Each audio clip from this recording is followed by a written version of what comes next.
Bom dia, meu povo! Como é que vocês estão? Isabela Paris na área. Hoje o dia deu uma esfriada, tá chovendo aqui na minha cidade. E aí a gente fica querendo o quê? Ficar debaixo do cobertor com aquele livro lá, e é o que eu vou fazer. É só sair aqui rapidinho, debaixo da coberta, só para vir conversar com vocês. Vamos lá?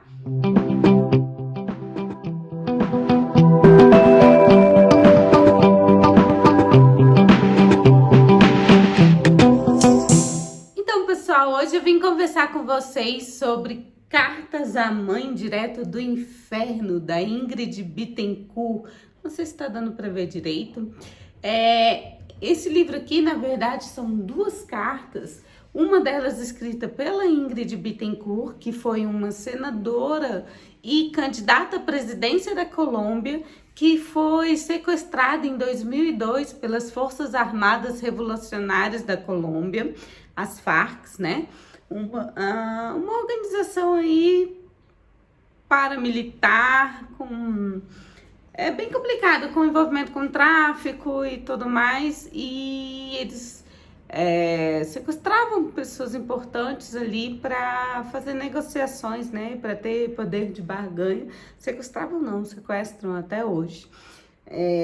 E a Ingrid, ela ficou 6 anos e meio em cativeiro, e a carta que ela escreveu, ela já estava essa carta que a gente vai ler aqui, ela já estava há 5 anos em cativeiro quando ela escreveu essa carta, e é muito interessante porque ela vai abordando diversos temas, né? Ela vai falando sobre todos os familiares, ela vai falando sobre a relação dela com a selva, como é estar lá prisioneira, né, a relação dela com os sequestradores dela, né, a relação dela com os grupos de sequestrados, porque eles eram separados em grupos, né, e como que é estar em confinamento por tanto tempo, né, como manter a sanidade mental, como ela foi perdendo as forças ao longo do tempo, né. Essa foto da capa é uma foto que eles tiraram dela na época.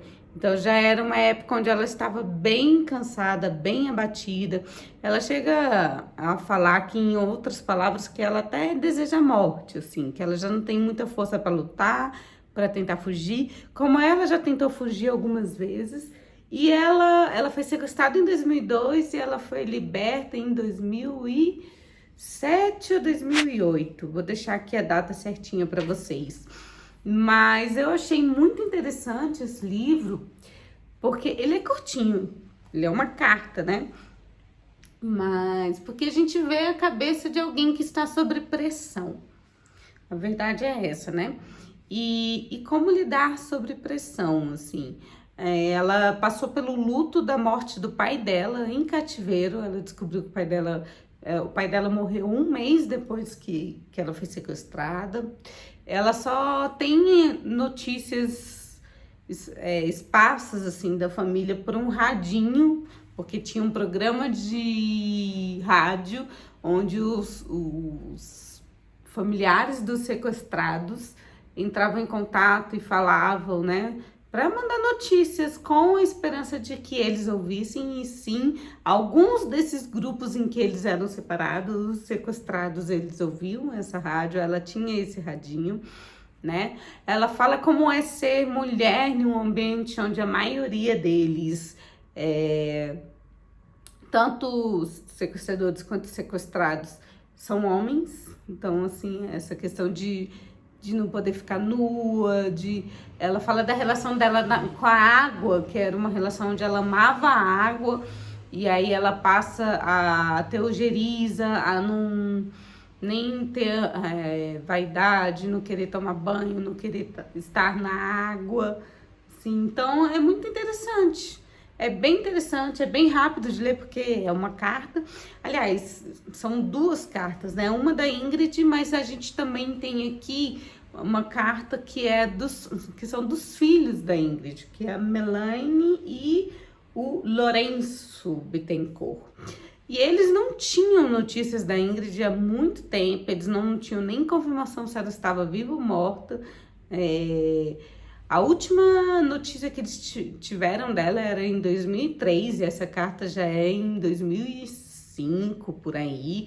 Então, essa carta que a Ingrid escreveu, ela foi importantíssima porque ela auxiliou politicamente na movimentação internacional para o apoio para que se olhassem para os presos políticos da Farc, né? Que o governo colombiano não estava negociando com eles e muita gente já tinha morrido.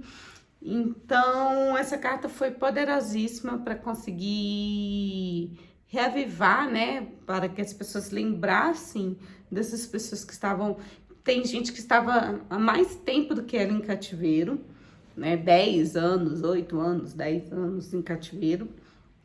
E para o governo era como não tem muito o que fazer, tem que deixar lá, a gente não negocia com o terrorista, né? Enfim, teve toda uma mobilização política, não só colombiana, mas de outros países também. A França auxiliou, os Estados Unidos auxiliou. Aliás, os Estados Unidos, ele não auxiliou, ele foi contra a negociação, ele auxiliava o governo colombiano com medidas de enfrentamento, né, militar contra as Farc, mas não era favorável às negociações. Enfim, é um livro curtinho, nem por isso menos interessante.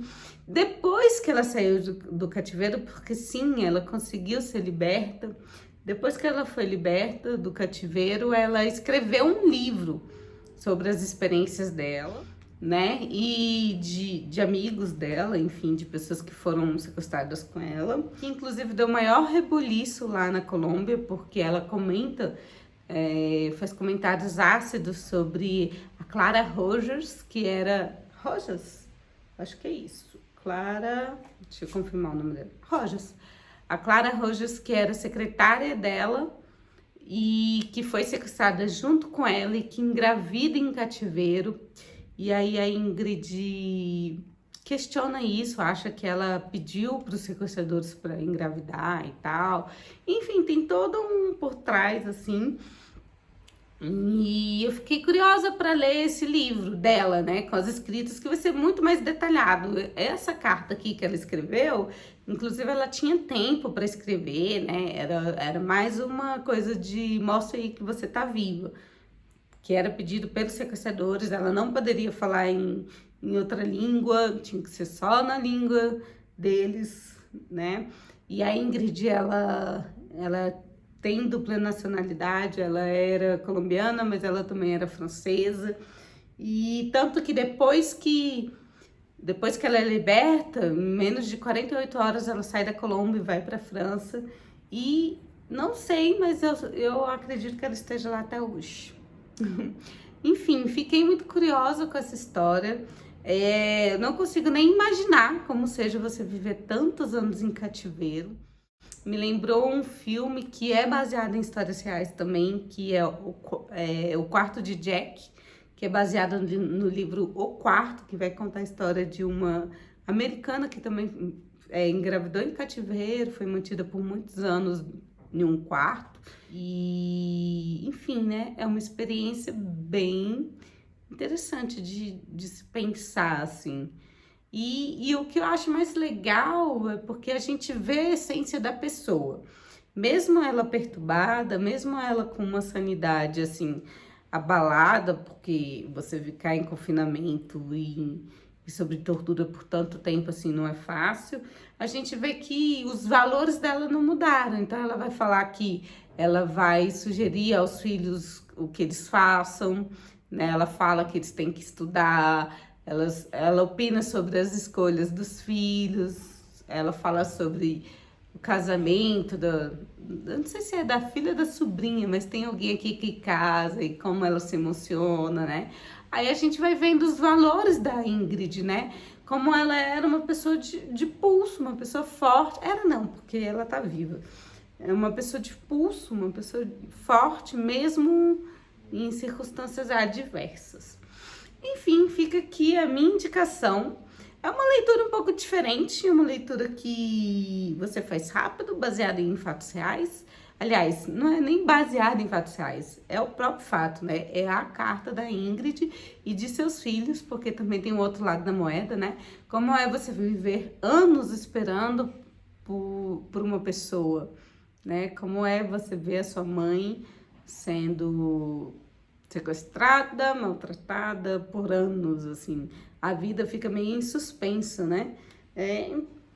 Para pensar. Eu vou ficando por aqui, pessoal. Espero que vocês estejam bem. Boa sexta-feira para todo mundo. A gente vai se falando. Um beijo, um cheiro e tchau!